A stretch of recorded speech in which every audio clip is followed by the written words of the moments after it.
A furious Angela Merkel has vowed to punish the UK for breaking international law, according to former Prime Minister Gordon Brown. Angela Merkel will retaliate against Boris Johnson's plans to break international law over the Brexit withdrawal agreement, according to Gordon Brown. The former Prime Minister said that Angela Merkel will double down on the EU's hardline stance, rather than compromise with Britain. There had been initial hopes this month that the German Chancellor would step in to replace Michel Barnier and help secure EU compromises for a trade deal with the UK. However, Gordon Brown claims that Boris Johnson's latest Brexit gamble backfired and has left the EU enraged. Mr. Brown told BBC Radio 4's Today programme, "This is all part of a strategy that is going wrong on the part of the government.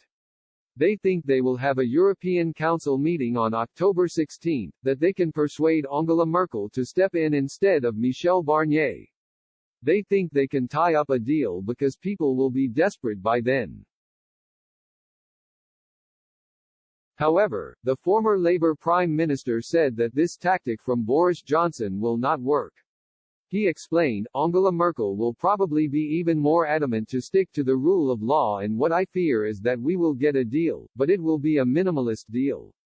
It will be no tariffs now, but if you break the level playing field, or in other words have an American treaty that breaks all the single market rules, we will intervene as a European Union, so it doesn't bode well for the UK."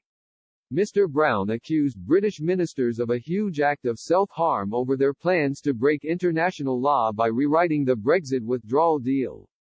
He also raised concerns that Britain could be trapped in battle with the EU for years ahead. Tensions flared between the EU and the UK this week after Boris Johnson unveiled legislation that would breach the withdrawal deal. Despite emergency talks between the two sides, the UK government has rejected EU demands to scrap the legislation that Brussels deems a clear breach.